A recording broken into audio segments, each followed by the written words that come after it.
Janet. Hello, good afternoon, good morning.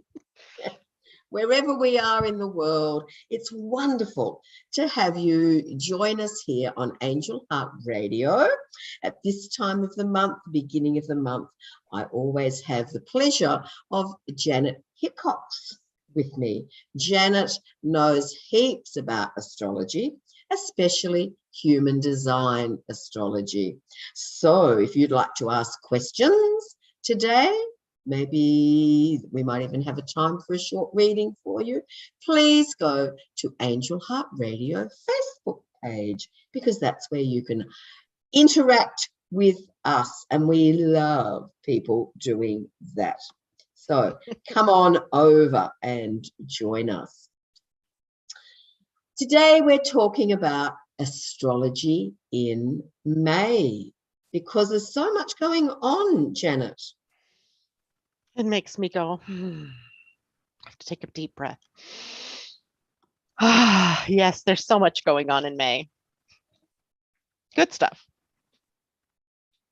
Right.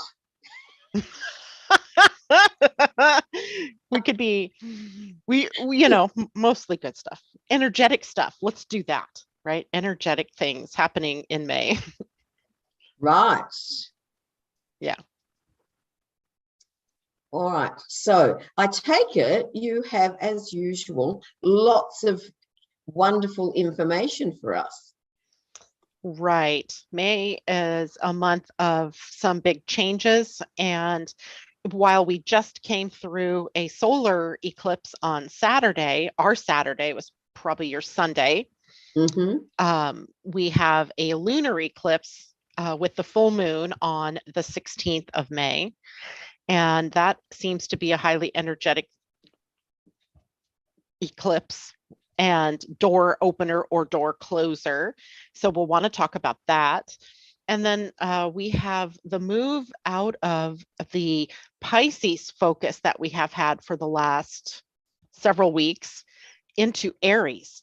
So we are almost getting a shock, if you will, moving from the deep waters of Piscean energy into the fiery, youthful, dynamic, bold energies of Aries. So the energies are changing up. In fact, yesterday or Monday, today's Wednesday already. Oh goodness, the week is already halfway over. Monday, Venus already made her move out of Pisces and into Aries. Next week, we'll have Jupiter moving into Aries, and a couple of weeks from now, Mars into Aries. So we have a sign that's known for a lot of catalyzing energy, dynamic energy, forward momentum energy, where planets moving into that realm begin to really work for us in a forward sort of direction. And we have to be ready for it, because sometimes it just takes us along with it, even if we feel like, oh, we're not ready. No, not yet. We could do that all we want, but the energy is propelling us forward this month. And as well, we have, Mercury going into retrograde, which slows things down in some respects. So some things slowing down, but by far and away, the preponderance of energies are in Aries, pushing us forward. And also because Chiron and Eris have been in Aries for a while now, we're still dealing with the possibility of some shadows erupting out of the field of that catalyzed energy. So we kind of want to be prepared. Is it unusual for so many, because it sounded a lot, of planets in the sign at the same time? It's not rare, but what's unusual about the whole thing, let me see if I can even find a chart that I can just hand show you, is that the pattern of the planets for the last several months this is one from this morning, have looked like this. Oh, shoot. Let me stop I'm going to have to stop my virtual background so that we can see it. Oh, see, yeah. Technology, don't you love it? Yes, I love it. But if you look at that, you can see how like one half of that chart is populated with planets, and this other half is virtually empty. And it has looked like that for a while. and it's sort of one-sided in nature, right? So if we think of, we can break the astrology charts up into hemispheres. So we would have a northern hemisphere, a southern hemisphere, a northern hemisphere, and an eastern hemisphere and a western hemisphere. Each of those hemispheres has a little bit different focus. And right now what we're seeing, and we can further break the hemispheres up into quadrants, right, where we have 4 quadrants, 2 hemispheres. We would see that there's pretty much 2 quadrants that are pretty power packed for everybody. And that might, for some people, that can equate to focus and drive, to get something done in specific areas. For other people, it can feel very limiting, like they might be forced to focus on things that they don't really want to focus on. So I feel like there's like a split kind of in the way that people might be addressing the way that this energy has been. And it started out with Aquarius, Pisces, Aries, and Taurus. And now we've added Gemini and moved, some of that energy around a bit. So we're eventually making some headway, getting some planets into, signs further on down the line. But for the time being, we still have that focus. So while it's not necessarily unique to have, more than one planet in a sign, it is unique that we've had that going on for a long time, and that it's been staying sort of hemispheric in its focus. Right. Yeah. So in some ways it could be limiting a little bit in what we can do. Right. Because the fact that we've had an experience with we could see 4 planets aligned in our sky, and that's the first time, it's something that happens every 1,000 years. How fortunate are we to have seen it? And even more fortunate if you live someplace where you can see the sky. But for one thing, though, Venus, if you can even connect visually with Venus, I don't care how much light pollution you have, Venus is almost always going to be visible that way in the night sky. But this is a morning sky, so it's, very early in the morning when you can see this. It's happening just before the sun rises. Once the sun rises, it dims everything. You can't really see the planets. But we've been able to see Venus and Jupiter and Mars and Saturn. Even at some point we were visually able to connect with in that mix. So it's now that the days are getting longer up here in the northern hemisphere, our days are getting longer, which means it gets light earlier. So it's getting harder to see it. You have to get up a little earlier if you want to see what's going on in the sky. Now for you guys, where it's getting darker earlier, you probably, and staying darker later into the morning, you probably have more opportunities to see these planets all aligning. Right. But it has been pretty special, I'll tell you that. I'd like to welcome Barbara to the show from Long Beach in California. Love the monthly check-ins with Janet. I learn so much. Thank you for providing these thoughtful opportunities. Awesome. Hi, Barbara. Barbara is a client of mine, and she lives where I grew up. Oh, wow. Yeah, it's always so much fun to talk to people that are somehow connected to where you grew up. It's so fascinating. So yeah, hello and welcome to you, Barbara. And today we do have, a lot of things that we can talk about. Maybe we should go in order of when they pop up in the calendar. Right. That's a good idea. This morning on my show, we were kind of jumping around a little bit because we got really excited about the blood moon, super moon lunar eclipse. And then I went, oh, wait a minute. But before that happens, there's Mercury retrograde. Before that happens, there's Jupiter in Aries. So we probably should go in order. And then we can kind of see what the buildup is for this month. Does that sound good? That sounds very good. Can we just give a little ad for your show, because you do have a show Monday to, are you still doing? I do Monday and Friday, and then a couple of times a month I end up coming on Wednesday. This morning was one of those because the woman that I write the energy almanac with, she's the publisher of the Energy Almanac, and she comes on the first Wednesdays of the month to talk about, just as you and I are talking about, kind of what's coming up for the month ahead. We each get to pick our favorite things that are coming up. So this morning we were talking about just this energy, but typically I'm on Monday and Friday at 8 a.m. Pacific time, 11 a.m. East Coast time. Right. In the middle of night for me. However, the beauty of all of that is I can watch at a later time once. Yes. Right. Once It broadcasts to Facebook and to YouTube. So you can always catch it there. Or if you want to know just what's coming up for the month ahead, you can watch me and Annette here on Angel Heart Radio the first Wednesday of the month. First Wednesday of the month. My Wednesday, your Thursday. Absolutely. And we can talk about all of the things that are happening for that particular month. Yes. And we've got a first timer too. Mary Ann has joined us for the first time, and she's a May birthday on the 29th. Oh my goodness. Well, that is a big day because that is the day Mars conjuncts Jupiter. Now, if that's your birthday, that means that aspect, which is highly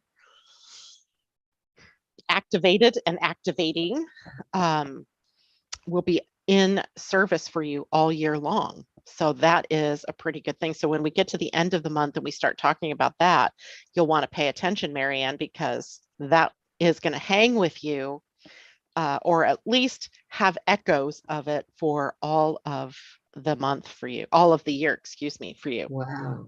Yeah. Yeah. When we talk about birthdays in people's charts, it is activated from the day of your birth, the day of the birthday, which can wobble a little bit because we change the calendar, but the sun is always keeping time in the same way, and ends the day before your next birthday. So it's a very long period of time, if you will, that these things can affect you. So if, for example, if Mercury is retrograde on your birthday and you normally do not have Mercury retrograde, then you're going to be affected by that Mercury retrograde on and off throughout the whole of the year, your year. So solar returns are kind of important for helping us align with the themes that are popping up during the year. So that's always a good thing. Right. And Mary Ann says, echo, I like that. Blessings. Yeah, echoes throughout the year. In fact, some of the aspects that we're going to be talking about, for example, a full moon lunar eclipse also has echoes. So we started out on Saturday, my Saturday, your Sunday, with a solar eclipse. And I'm starting there because the eclipses come in pairs, right? So there's the solar, there could be the solar and then the lunar, or sometimes it's reversed and it's the lunar first and then the solar. That all just depends on the signs and, the transits and how that's happening through the charts, or through the sky, I should say. And that means that the pair of eclipses, one is usually closing down something or bringing an ending to something, and that's the lunar eclipse, while the solar eclipse is opening to something. It's a new beginning. Solar eclipses only happen with the new moon. And so we had a new moon on our Saturday, likely your Sunday. And that happened to be jacked up a bit because it was also an eclipse. So we have an empowered new moon that had occurred. And that too will have echoes just about every 3 months for the next 18 months, likely next 12 to 18 months. So we can see things that maybe are opening up for us with that new moon have a cycle of repeating influence over the next several months to year and a half or so. So people, can think about the eclipse as not something that's a moment in time that impacts you, but the gift that keeps on giving throughout the year. And my daughter-in-law happened to have her birthday on the solar eclipse, like within an hour of it. And I was like, wow, that's a good one, Amanda. You're going to be affected by that all year long, right? So this is a year. So that kind of a setup would be watchful for new beginnings, the whole of the year. So there's that. So that began our May in reality, I think that is a good place for us to begin. That solar eclipse occurred right at 10 degrees of Taurus. So for those of you out there who know your chart, you can look to see where that is. Where is Taurus? And the house that Taurus is in is the area of your life where these new beginnings could be taking place. And any planets that you have there natally would also play into how that new beginning would show up for you. So that is highly unique to each of us, as individuals based on our own personal charts. But it's safe to say that wherever it is, it's generating something new, right? And it also is aligned with intention. So it's also a bit of a warning to everybody to keep track of what you're focusing on. Because if you're focusing on what you don't want, you are energizing what you don't want. You're energizing more of what you don't want to come to you instead of what you think you're doing, which is saying the opposite of something like that. I want something. But it's not the same. You have to actually, have the intention for what you desire. So there was that. And then just a couple of days later, the next day, right? There was no 31st. April only has the 30 days. And so on May 1st, we immediately jumped into Venus in a positive relationship with Pluto. Now, Pluto is all about transformation, sort of the whole regenerative and death rebirth kind of energy. Venus is about relationships and how we value ourselves, what we value, how we earn our money or our income. And so she came into an empowering relationship with Pluto, the change maker, right after that solar eclipse. So we have, kind of another little chink in the cup that says, okay, one more step towards something new.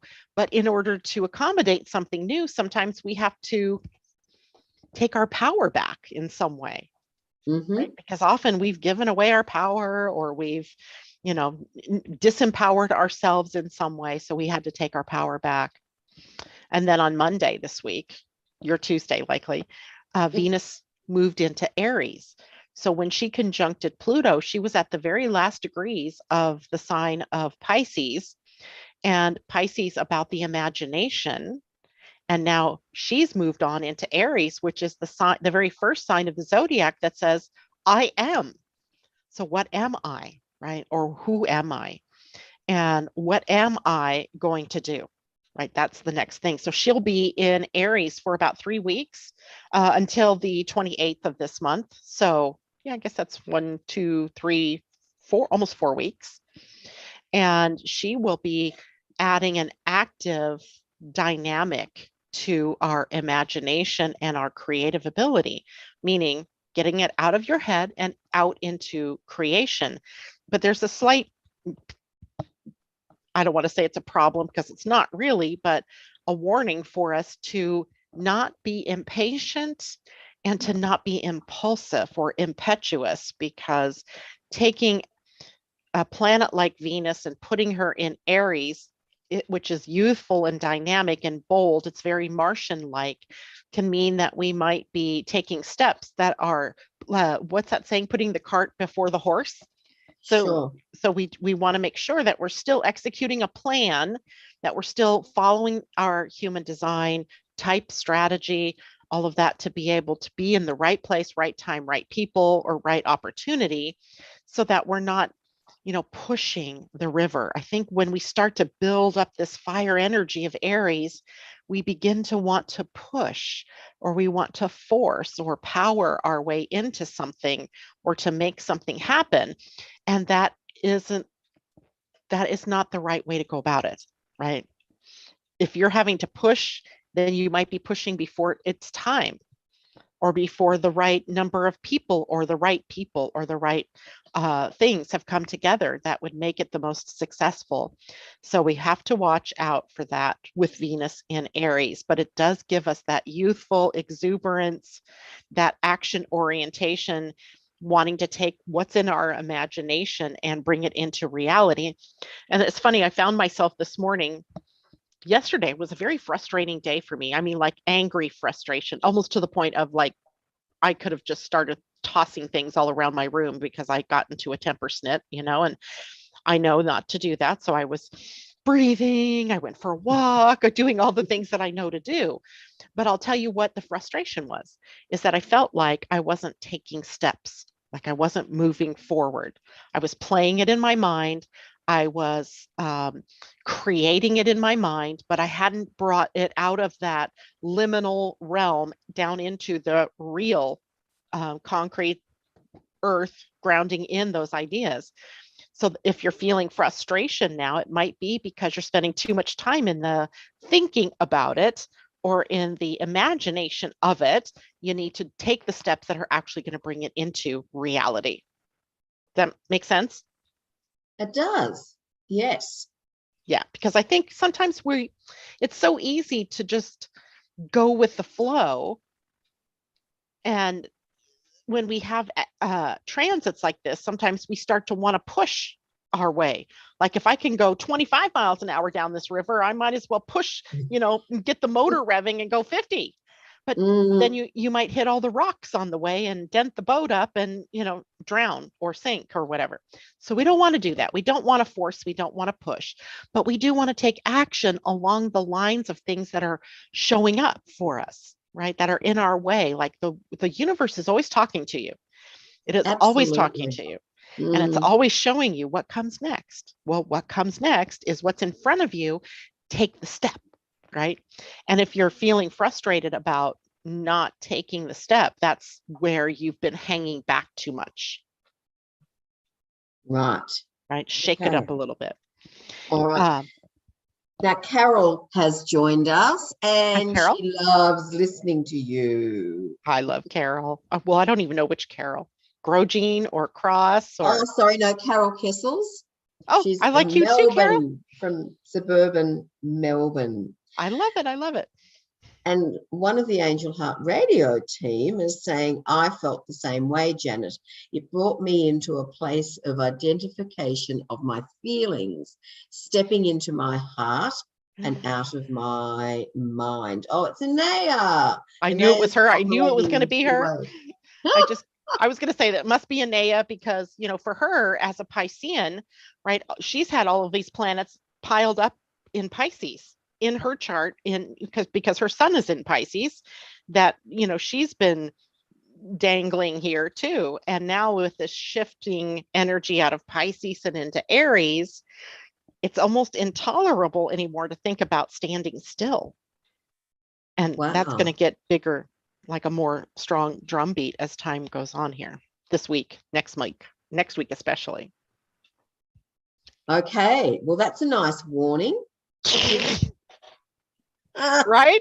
So I'm telling you, take action, but do it correctly, right? Don't just like strike out in frustration or anger or upset, because then likely things are not going to turn out the way that you'd hoped and planned, right? So we want to be very stepwise in the progression that we take. We want to be more diligent about it. And I will guarantee you almost everybody out there listening will know what it is that's been kicking around in their head that needs to come down into reality. Mm-hmm. Even if it's just a gardening project, right? Or putting your gardens to bed if you're in the Southern Hemisphere, that there's something that's been an idea or something that, you've been wanting to take action on, that now do it. Take the action. I find it interesting that you're moving from your head with using your hands, from your head into your heart, which is where ideally we work from anyway. Now, right. Anne is saying she was crying so much. And my chart so well, Janet Hickox. Well, Anea, I was with you the other day. I can't even remember now what I was blubbering about. I can't remember. Oh, yes, I do too remember. And and it was very emotional. And I went to bed that night just feeling so clogged up because I'd been crying so much that day. And then when I woke up the next day, I felt like I had been through some kind of ringer You know, my mind wasn't clear, my heart wasn't clear, my emotional body wasn't clear. And I just felt like, oh, thank God I really don't have to see clients today. This was yesterday, because I knew I would botch it up. Well, so that gave me time to do some other things, which was a good thing, except then I got so frustrated at what I was doing. That was what precipitated the temper, right? Nothing I was doing yesterday was working out. So I went and sat down and took a nap. Good. Like, when all else fails, go to sleep. You cared for yourself. I think that's wonderful. Apparently it wasn't Anaya crying. That's why I'm getting a little confused. Anaya's making comments as Anaya and occasionally as Angel Heart Radio, but there's always there's somebody else there as well. So it doesn't matter who. I'm with you, because it was one of those very emotional things, triggers. It's important, Janet, that we acknowledge our emotions and deal with them. Right, because the worst thing we can do is bottle something up. Right, because then it comes out in inappropriate ways. For instance, you know, in an impetuous move, something that you do out of impatience, that later you're going, oh, what did I do? Why did I say what I said? You know, why did I throw that away? Like, we want to avoid, you know, doing things out of a snit in the moment, so that we don't have to go later to, you know, the head, beating the head against the wall going, what was I thinking? Right. So we want to be careful. Now, and I'm not saying that everybody out there is going to be like this, but think about the people who are more unconscious out there, that, you know, don't know anything about astrology, that don't really understand that these things are happening in the background, and they become the victims, if you will, in these little scenarios, and they're playing out the worst energies. And we could sit back because we're now in the know and not get drug into it, right? We could just go, you just need to get some peace. You need to go take a nap. You need to go for a walk or whatever, to dispense some of that crazy energy. Oh dear. And then for the rest of this week, so let's see, if there was on Tuesday and on Wednesday, tomorrow is, well, it's your Thursday. So I always get confused here. So it's your Thursday right now, right? Right. So your Friday will have the sun in a conjunction to Uranus. So I'd be expecting the unexpected, and not necessarily in a bad way either, right? I don't mean to say that, you know, this is going to be a negative thing. It's surprising, sometimes shocking, and sometimes eye-opening, and sometimes we are just like, oh, right, a revelation, a freeing of ourselves from something can happen. So that starts a new cycle between the sun and Uranus, and that will last a year, right? As the sun begins, the sun being the faster body of the two, moves from the conjunction and then into the sextile, well, through all of the major aspects now, from now until next year when they come together. So what we have is a new cycle of awareness about how we can change ourselves, or how, you know, it's a good time to look back at the world and see how much the world has changed in a year, and how you've changed in response to what's happening. And then to take a look at, well, what remains for me to change? What else do I need to do to be my best self, right? Putting my best foot forward. So, and then most of the aspects that are happening throughout the rest of this week, this first week of the month, are sextiles. And we talked a lot about this in our Monday show, because I realized, wow, with all of these sextiles, which are positive relationships between the planets, they're usually where they understand, like the planets in the sextile relationship really get one another, because they're in signs that also get one another. So we have a lot of possible, you know, green lights or go signs that are in front of us right now to kind of align us with that new beginning offered up by the solar eclipse, or through, you know, these planets that begin to make their move into Aries. So the new beginning, almost like, you know, having runway lights, you know, that light up, or walkway lights as you walk down the walkway, they're lighting up, kind of like that, lighting up the path ahead of you. So that's our first week in May. So it's pretty busy. but subtly so. I don't know that some of these things will be in your face, but they might be. And if they're in your face, then it's like follow the path. These little stones, they're laid in front of you for a reason. Now, next week, we have Mercury going retrograde. He begins his retrograde in Gemini at 4 degrees of Gemini, and then he moves backward toward 26 degrees of Taurus. So we're moving from air into earth. So it's a real indication of some of the other things that I was just saying, where the air signs hold ideas and possibilities and inspiration. And now we have a planet that rules the thinking processes, our communication, our ideas and possibilities, moving backwards into an earth sign. An earth sign that is the manifesting sign of all manifesting signs in the zodiac. So we have another indication that we can't keep holding things up in our minds. We have to take action. So we get a breathing space right here, right? From now until June 3rd, I think it is, when we finish when we complete the entire cycle, or June 18th, we'll complete the entire cycle.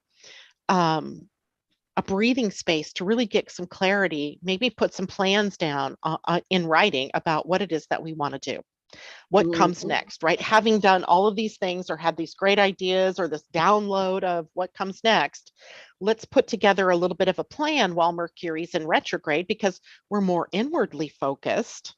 We might be able to hear the voice of spirit better than if Mercury was loud and out, in the blasting outward. And take this opportunity to say, okay, I have this idea, and now I'm going to write out how this idea is going to be made manifest, and then follow the steps to manifesting whatever it is that you want to bring in. So it's pretty keen that this is happening. And Mercury retrograde all year long is going to have that same drumbeat, moving from air backward into earth. So we're going to have, some opportunities to be able to do that. And in fact, the last Mercury retrograde of this year is going to be in all Earth. It'll just be in Capricorn. So, we're really getting this message that if you want to build a bridge, you can't just keep it in a blueprint in your mind. You have to actually get the blueprint to the architects so that the architects can get the contractors out there to start building it. Otherwise, it's not going to get built. Okay, right. So that all makes sense, right? It does. And Anaya has a question. Sure. Does the movement from air to earth mean I might feel more grounded? Pisces Sun, Gemini Ascendant, Aries Moon. Oh my goodness, what a combo. Ooh. Yes, grounded. We'll go with grounded. But you may also feel slowed down. And that can translate, especially for a Gemini ascendant. And what was the moon? Aries? Moon Aries. That can translate into some conflicting or contrary feelings within, like somebody who's in the process of moving forward that suddenly has to stop or slow down. It can create some frustration. So just be aware of that, but be willing to sit with that if that comes up for you, because there might be something you've missed, right? Some key piece or some key person that has not yet arrived on the scene to make what you're creating totally whole and available. So we want to be able to be willing to wait if indeed that's what shows up. Right. Frustration. Janet, you have so much information within your own mind. It's I stream it. I stream it from source, right? I would love to say it's all in my mind, but I think sometimes it's not, like it's picking up from out here somewhere and then comes in through my mind, out my mouth, and I look like I'm awesome, but it's really source coming through. Wow, Anna's saying, good Lord, I've been feeling so slow. Thanks for the heads up. And Yes. she has mentioned, I knew that Anaya had broken her foot, and that, of course, slowed her down for the last 5 weeks. And believe it or not, Pisces rules the feet in the body. Oh, So yeah, I was having this conversation with someone earlier today who what were we talking? Lyme disease. We were talking about Lyme disease, and on the West Coast here, I don't think we ever come in contact with it that much, but I think people, the further east you go, the more likely that, that might be a part of your experience. So I was like, I got to look this up because I have this wonderful book, The Metaphysical Meaning of, or Metaphysical Anatomy. And mhm. your body is talking. Are you listening? Look at how thick that mama is, right? Wow. There's a lot of information in here, and it goes into depth about what some of the causes or the underlying metaphysical, spiritual reasons are for just about anything that you can think of. So we went to that. We were looking at what that Lyme disease might be, and it really had a lot to do with slowing you down and making you look at what is it that you're doing. So before you take the steps, look at what, I'm not saying that everybody who has Lyme disease has to, that need to look at that, but it's possible, right? So being frustrated is a clue that you need to slow it down or speed it up, whatever it is that you're doing in your life. That's when an astrologer is worth their weight in gold for you, because they can Mm. really help you distill what it is that you're experiencing down to what's happening in your chart. It's so much nicer to know there's a reason and what that reason might be, because then I think we get into more of an acceptance of what it is. And now I'm ready to embrace it and go with that flow rather than fighting against that flow. So get a reading. Well, Anaya's hearing you loud and clear. She said, that's a book. And I agree. Yeah. Oh, yeah. Inna Segal has a similar book out too, and it goes into so many different Ah, situations in the body, and when we listen to our bodies, Janet, it does have messages for us. right. So many, I find myself doing this all day long. If I'm busy, I'm not listening to the fact I have to pee. I'm not listening to the fact that my stomach is telling me I'm hungry. I bring my water and then I forget to drink it. So then at the end of the day, I'm like, why am I starving and I have to pee so bad and I haven't drank anything? Right. So our bodies are always telling us, and I've had this real bad pain in my leg, and I realized it's from sitting, because when I sit, I cross this leg over my other leg, and it, puts it in an odd position. And Yes. if I can just remember to keep my feet flat on the floor and get up off my rear and move around, things, I would be listening to my body and paying attention to what it's trying to tell me. But we get busy and we ignore and put off till tomorrow what we don't want to do till today, that we don't want to do today, right? So Now, it's like, Carol Kessels has reminded me, she said, broken foot. Oh, sorry, that's Anaya. Carol's saying, where can I find contact number or a website for a chart to be done? Thank you, Carol, for reminding me to say, go to Janet's website, because you can have a free chart, which is that's a good wonderful. start, right? That's a good start. Find out the basics about who you are, what your chart might look like, what patterns there are there, and also will lead you to, how do I get a reading, right? How do I have somebody help me with this? And my website is www.living-astrology.com. You have to put the hyphen in there. That's And right. and there's all kinds of other things. You can get a free human design chart and report. I'm about to put up a galactic astrology offer for a free chart. I just can't decide yet how people are going to understand that. So as soon as I figure that out, that'll be out there. And what other goodies might there be? Go take a look and see, right? Okay, so after Mercury retrograde on the 10th, the next day, the 11th, is Jupiter moving into Aries. Now, this is the first time in 12 years that Jupiter will have made this move. And it is also a powerful move because Jupiter too is moving out of deep water Pisces into youthful fanning of the flames with the energy of Aries. So we have what becomes something new that is popping up, and a new beginning perhaps. But I also want to caution, because on the bigger, wider screen of things, Jupiter is a planet that we call transpersonal.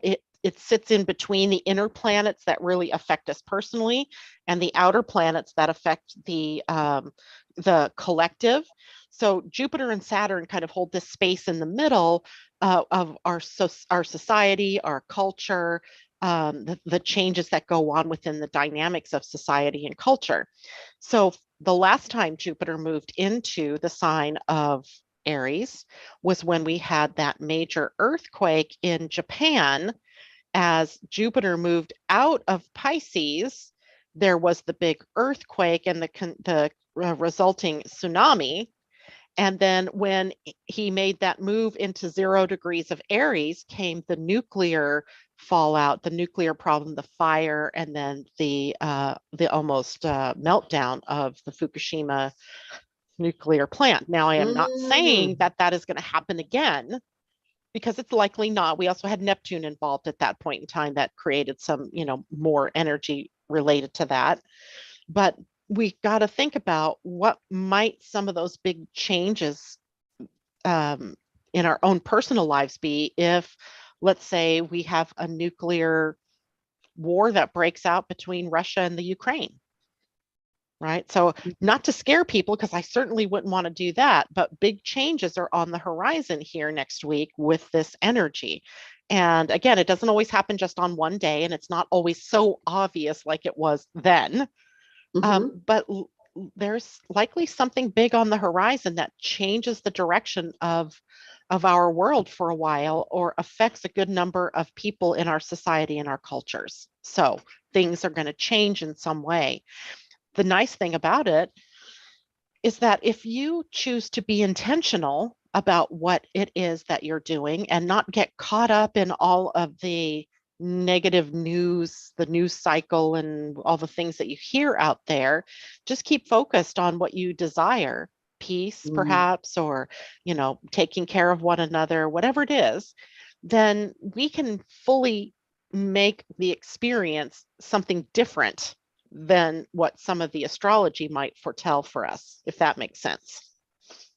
Well, it doesn't. And that's a timely reminder, Janet, to concentrate on what we would like, what we desire, rather than what we don't.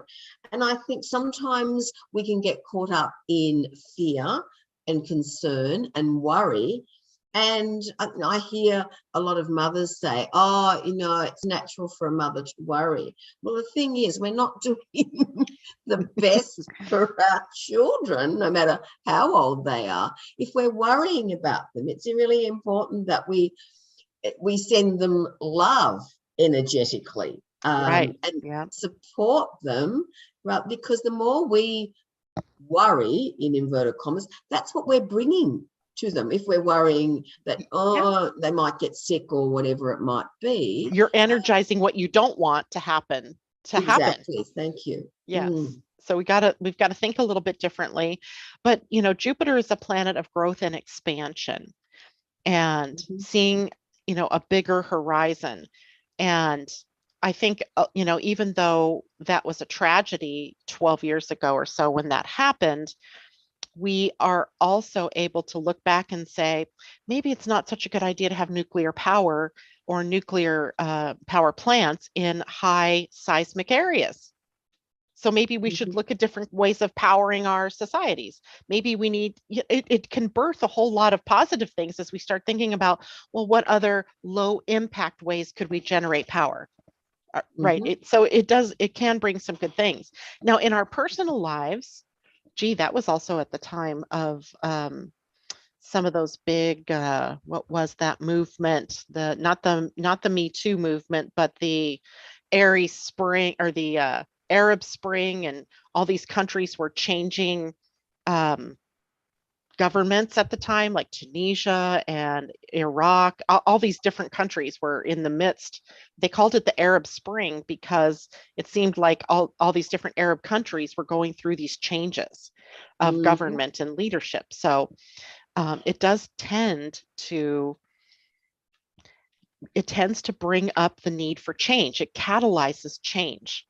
So now Jupiter has gone through all 12 signs since moving into Aries, is closing out its passage through that with the ending sign Pisces, and all of the issues that were left, that came to light, even the pandemic over the last, transits here, are meant for us to work with in a new way. It's like a spiral. So we're moving along the spiral and we get to the end of the spiral and we elevate to the next level. Well, now we're at the bottom of the spiral and we're moving upward. We're evolving consciousness.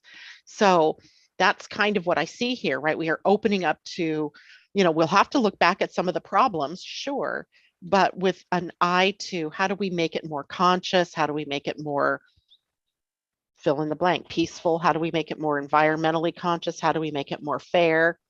All of these different things. So it's a big one. It's a big one. And, Jupiter is in Aries from May 11th until October 28th. And then at that point, he'll have been in retrograde. He'll move backwards to the last 2 degrees of Pisces.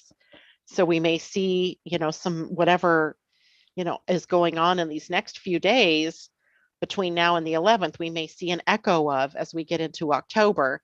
And then he'll move forward again. And by the first of the year, be back in Aries. So he's doing a little bit of a zigzag at this moment through those signs, giving us opportunities to start something new, but to also have an eye to the back, what happened in the past, so that we don't repeat the same mistakes. Yes, because that's another thing, isn't it? So often, if we're not getting the message, we're not, the patterns repeat themselves over and over until we suddenly go, oh. Yeah. And I missed something too to tell you guys about on May 5th, which is tomorrow, my day. It's already May 5th, your day, isn't it? Is today 5/5 for you? I'm time traveling. I'm so confused. Today's 5/4 here, but it's 5/5 for you. That's and right. On my May 5th, which will be your May 6th, Saturn is also changing gates in our human design, and he's moving into the gate that ups the ante energetically toward our finding what we're passionate about and living from our passions. Now, Saturn is, he's the taskmaster. He's duty and responsibility. And in this case, what I could say is we have a responsibility to find our passion and live from our passions, each one of us individually. And you could say that collectively too, but the collective passion would be a different kind of force than the individual finding what they're passionate about and living from that. So Saturn making it possible for us to plan to live our passions, to live our desires, right? There's always a slippery slope here though, because we can become kind of attached to how we think our desires or our passions are going to show up, right? If we say we really love astrology and I'm going to be an astrologer, but it's not quite in the cards for us to do it that way, then we get this narrow view and somehow we might give up on ourselves because it didn't show up that that's how I was going to be in my life. So we have to take the blinders off, widen out the field of view, and lead with our hearts, because our hearts are going to tell us what we're passionate about. And we can go for what is it that it feels like to be living our passion, right? To live from the heart. Oh my gosh, it feels so wonderful. It feels joyful. It feels fulfilling. It feels, you fill in the blank, right? So Saturn's going to be giving us that opportunity for a little bit longer period of time. Last year, he went into that gate for just a short period of time. So that's kind of maybe some umbrella energy around what we could do for this month, is to, always keep making decisions that align us with our passion, what we really love, what makes us happy, what makes us excited, what gets us out of bed every morning. Yeah. So, and then you don't get so caught up in what everybody else is doing or not doing, what the news is saying or not saying. how Mhm. it's being said, what's being said, how Facebook is reacting to what's being said or who's saying what, and on and on. We can get back into our own business and get out of everybody else's business.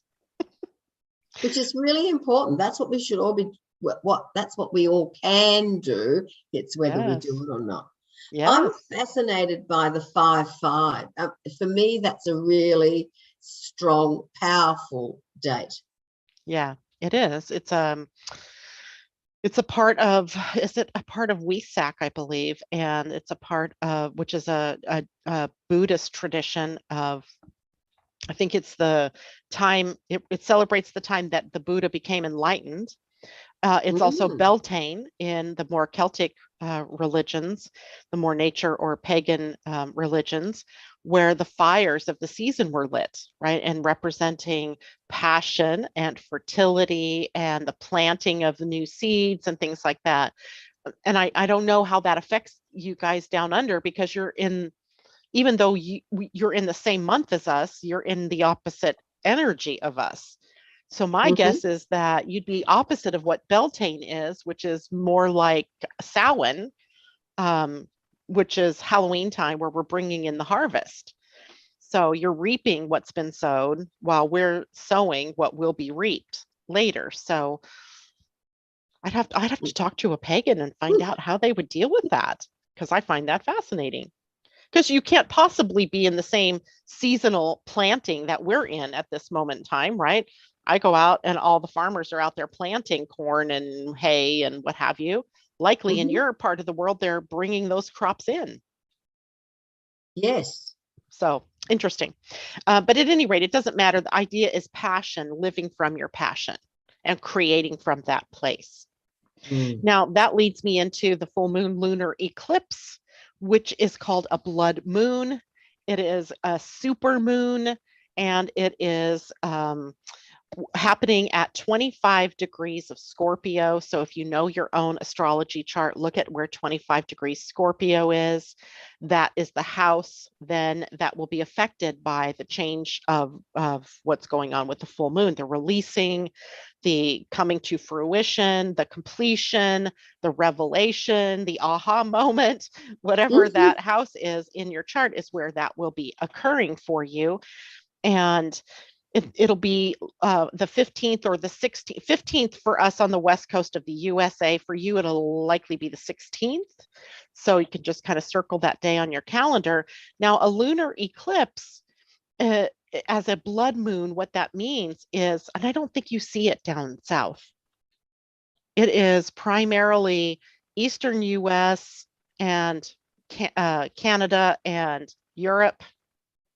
I'd have to look at the map again to see what the shadow is, if you even get to see it or not. It doesn't matter Right. if you see it or not, it's happening and you're still affected. Yeah, no escaping it. Um, so the blood moon, it's called the blood moon because the earth passes between the sun and the moon, and the color that earth puts off, or the color that's absorbed, is red, the red frequency. So the moon takes on sort of a reddish tone, right? So if you have that, it is a super moon, which means that it is one of the moons that comes within 90% of the closest approach the moon ever makes to the earth. And that means that it has more power, more punch, more tidal flow, more tidal effect, right? The higher and the lower tides because of it. And that means because we're mostly made up of water, we might be more reactive than normal Mhm. to whatever the energy input is. So we want to just know and relax, right? We don't, it's like just go with the flow during this period of time. And as I looked at the chart for that eclipse, um, there are some really good attachments, let's say, or good connections that it's making with other planets. And I think that's a good thing for us to have during this period of time, because sometimes if you have some really trying um, aspects happening at the time of a releasing moon or a super powerful moon, it can bring up a lot of emotion, a lot of backlash, a lot of people that go, kind of crazy. If they're on the edge already, it pushes them over the edge. So hopefully cooler heads will prevail because there's not a lot of real negative or highly charged aspects happening with that. So it might set us on a pathway for releasing baggage, right? That's what Scorpio needs to do, is to release baggage. And when we release baggage, it frees us up to be able to follow our passion. Right? You can't move on if you're carrying a bag load of, of problems or grievances or bad experiences with you into the future. You just can't. It would color everything that's going on. So it's a time for us to be able to let go and surrender, trusting that if we're following our hearts and we're following our passion, that we will be led in the right direction. So that happens the week after. And then things are going to calm down a little bit. But I say that, but every time you have an eclipse, you've still got the fallout from the eclipse that's happening. And then on the 21st of May, the sun will change signs, moving into Gemini, changing the quality of the energy from that Taurus grounded, earthly, step-by-step, groundedness, practicality, to the more Gemini mind orientation, curiosity, ideas, and inspiration of the sun. And then later in the month, the 25th, Mars will move into Aries as well. Mars rules Aries, which means that he's the power in the sign. And he and Venus and Jupiter will be together for about 3 days before Aries or before Venus moves off into Taurus. So we'll have quite a bit of energy available as we end out the month. And then, of course, the end, the 29th. That's our Memorial Weekend here in the USA. I don't know if you guys have a Memorial Weekend that end of the month of May. But for us, that will be on the 29th, a Mars conjunct Jupiter. So you always have a memorial there, but the planets are different at the. Yes.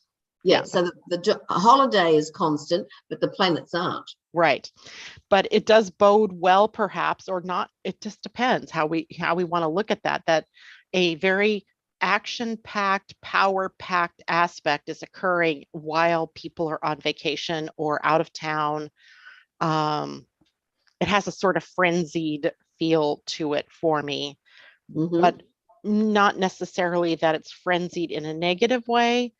I feel like there's also an explosive quality of that energy. Jupiter magnifies things it touches, and Mars is the ruler here. That means conflict, confrontation, taking action, being impatient are higher on the list than maybe normally. And Jupiter can come in and just magnify all of that and make it better. But Mars is also action oriented. It's assertive energy. It is a warrior. It takes up a cause. And it can magnify that energy too. So we'll just have to see how that plays out on the bigger stage. But for us as individuals, it's also going to have the same effect, the magnifying power. If you are in frustration or anger or upset, that's going to get magnified and energized. And if you're peaceful and, just going with the flow and happy that things are moving along at whatever pace they're moving along, it won't be quite so frustrating for you. So, and then of course that's followed by the next new moon, which will occur in Gemini. So it's kind of a breathless kind of feel for the month. Wow. Well, I think what you've said this morning, Janet, is encouraging us to relax and be aware of what is happening around us, to be aware of what it is we're really passionate about. And are we living our passion, or are we denying ourselves? Yes. And don't panic. No matter what it looks like in the outer world, don't panic. Just don't. There's no need to, because then you're just feeding the frenzy. So, often May comes along and the stock market takes a hit, or, well, we already know inflation is kind of running rampant, at least in this country, with it's crazy. But it's not a cause for panic. These things are always cyclical and they happen in these regular cycles. So go with the flow, focus on what makes you happy. And that's the key. That's all you have to do. Focus on what makes you happy. Fabulous. What a wonderful note to finish on. I know, I love it. I love it. It's a good month. It is. And everybody, please, if you'd like to reach out to Janet, living-astrology.com. And remember, Janet is on a Monday and Friday. Now that's US time, so it's Tuesday and Saturday for we here in Australia and New Zealand. But it's still at 8 a.m. my time, so that's going to be in the middle of the night your time. So yeah, watch the recordings. So we can watch later. And isn't it wonderful? I mean, it's the same with this. There's been so much information in this particular show. How wonderful that we can go back and re-listen again and again and again. Yeah, it'll be just parked there in Angel Heart Radio's Facebook page, so you can go back, and I think it's even downloadable, isn't it? I believe so. Yeah, yes. So you could take it with you in your car and listen to it on your phone, or exactly. Yep, listen to us wherever you go. It's a timely reminder. Oh, Londa's joined us. Thank you, Londa. Hi, Londa. I want to remind everybody that these shows should never replace your legal, medical, nor professional advice, nor your own sound judgment. Thank you, Janet. Thank you to our audience today. May we move forward, caring for ourselves and caring for those around us. Remember to take that deep breath that Janet started the show with today. Well done. I love it. Thank you so much, Annette. Love it. It's always good to breathe. Everybody. Thank you, Janet. Thank you, Annette. Take care, everybody.